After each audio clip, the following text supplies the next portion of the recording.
Welcome to Fantasy Baseball. I'm Dan O'Day. Steve Romano is out sick today, and we have Charlie Charles sitting in. Hey, Dan. Hey, Charlie. We got some interesting things going on in Major League Baseball, and let's go over the standings right now. Charlie, the best team in the Major League still is the Detroit Tigers. The Tigers have been great all year, Dan. It's just been an amazing story. Yeah, they were just 5-5 in their last 10, but their second place team, Cleveland, was 5-5, so they remained 8.5 games up. Ahead of Cleveland, the Tigers did. Yeah, they did. And Kansas City's in third place in the AL Central, 10.5 games back. Minnesota, now 11 games back, 1-9 in their last 10 games. Bad streak for the Minnesota Twins. And the White Sox, 2-8 in their last 10, 23.5 games back. Season over in Chicago for the White Sox. Yeah, it's been a tough year for the White Sox. They're playing some young guys, though, so, that'll be good for next year, possibly get some experience. We move to the AL East. The New York Yankees in first place with a 45-32 record. They're 3-7 in their last 10. Tampa Bay always amazes me. 7-3 in their last 10. Only 2.5 games back. Just a great team, a very low market team, one of the lowest spending teams in the major leagues, but they continue to do it. We talk about it every week. It's just amazing to me, Charlie.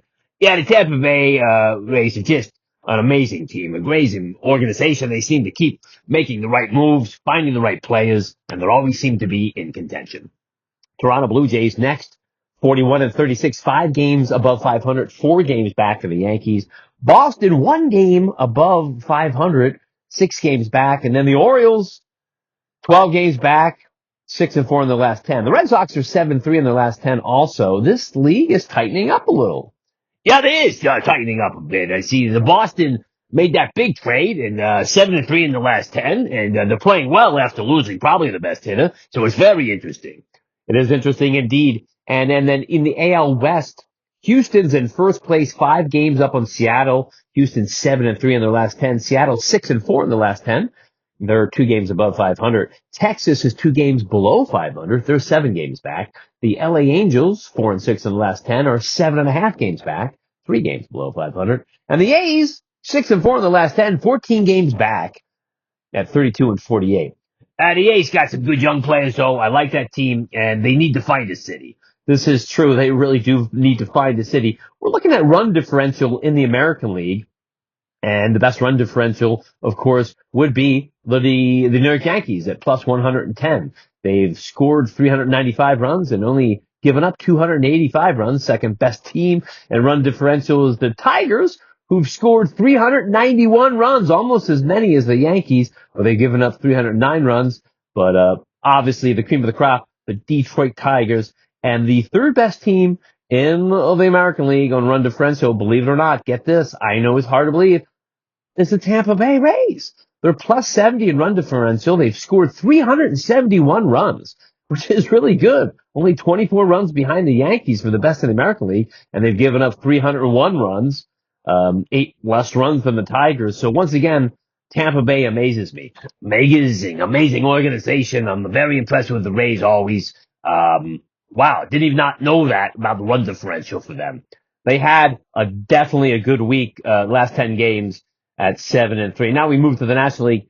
The best team in the National League, get this, is the Dodgers. Finally, they've been going back and forth with the Cubs, with the Dodgers 7-3 in the last 10 are now 48-31. They're 3.5 games up on San Francisco Giants, because they were 4-6 in the last 10. And 5 games up on San Diego because they were 4-6 in the last 10.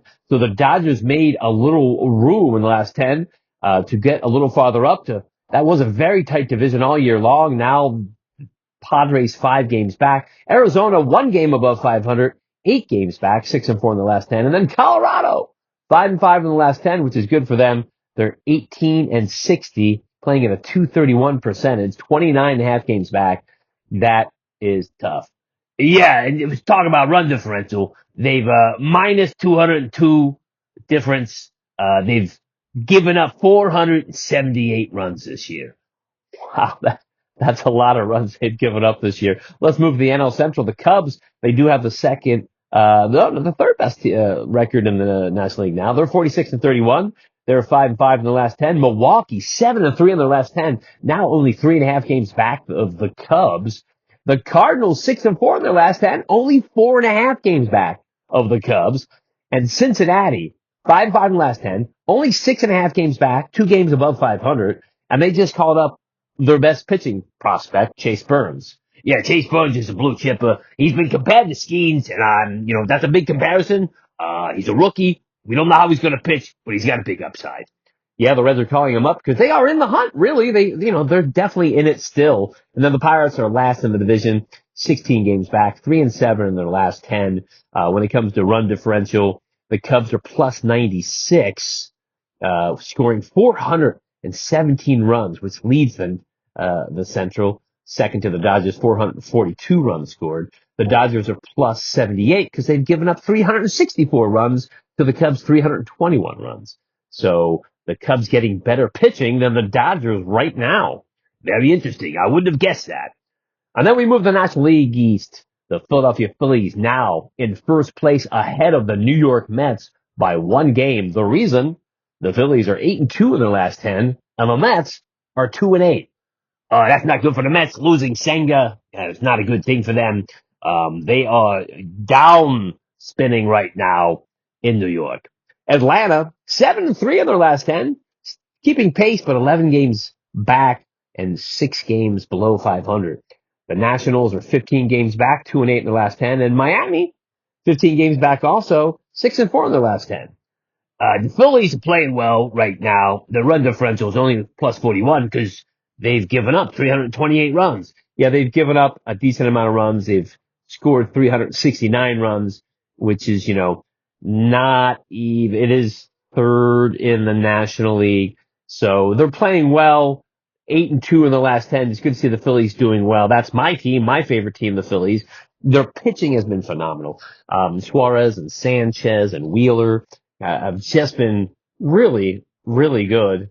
And you gotta love what's going on in Philadelphia. If you're a Philly fan, and that's what I am. Let's go to some stats. I always like looking at certain stats to see what's going on because stats make the world go round. I mean, it's all about the numbers, isn't it? When it comes to the hitting, the fantasy numbers, the records. And as I said, with teams almost at 50% of the season, some teams have played 78 games. There's 79 games the Red Sox have played. So 81 games would be the halfway point. So we're almost halfway through the season. So it's a kind of a neat way to look at stats because you go times 2.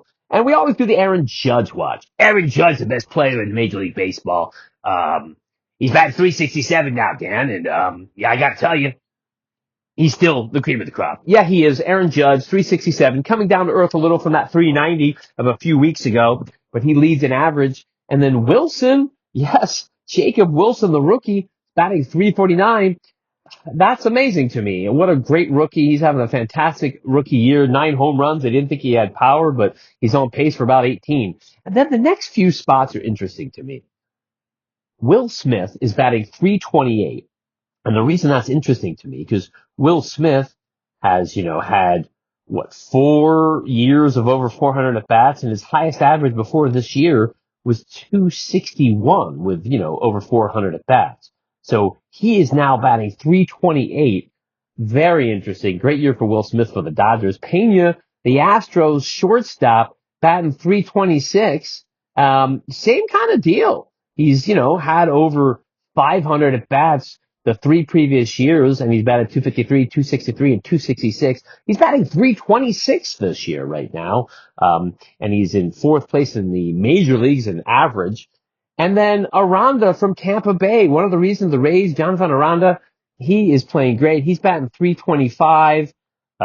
He's really never been given a full season before. Last year, he batted 234 in 128 at bats. So he's getting some playing time and getting the chance, and boy, is he responding. And then after that, you got Ramirez from the Cleveland Guardians and Freeman of the Dodgers batting 323 and 321. Those are guys you expect to be doing that because they've always done that. In home runs, Cal Raleigh, just an amazing run. I think he had 4 home runs over the weekend. He's now at 31 home runs to lead the major leagues. Just fantastic.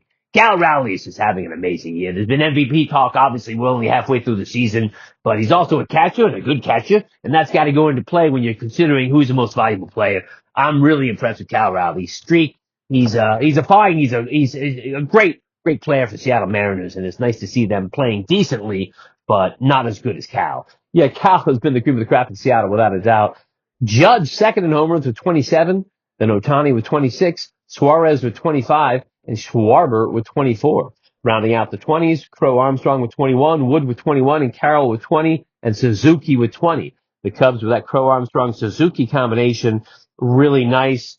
They are also near the top in RBIs. Suarez of the Diamondbacks now leads the major leagues with 67 RBIs, actually ahead of Raleigh, who has 66. Alonso for the Mets having a great season with 64 ribbies. He's batting .290. It's 18 homers. Pete Alonso really playing well on that contract. Suzuki then with 64 ribbies, and Crow Armstrong with 61 ribbies. Devers with 61, and Judge with 61. That's the top five. Very impressive hitting without a doubt. What's going on? I gotta tell you, some people very surprising, but mostly guys you expect to be there and do what they're doing. When it comes to pitching, Paul Skeens has a 1.85 ERA, and Brown from the Astros, Hunter Brown, has a 1.88 ERA. They're the only two ERAs under two. Very impressive. Both having fantastic seasons. Really good to see. Wins, Fried with 9, Rodon with 9, Brown with 8, and Fott with 8, Ray of the Giants with 8, Skubal with 8, and Framber Valdez with 8. Those are your top three in wins. And strikeouts. Always interesting to look at the strikeout leaders. Leading the major leagues in strikeouts would be Grant Crochet of the Boston Red Sox, 125 strikeouts. Gore, been in the top leaders all year long with 123. Then Wheeler with 118, Skubal with 117, Rodon and Sale, and Webb tied with 114. Those are some of your leaders in different categories. That's Major League Baseball. An incredible race. We're almost at the 50% mark. And baseball is getting in to the dog days of summer. I'm Dan O'Day, along with Charlie Charles. We hope Steve Romano gets well. We'll talk to you next week. Cheers.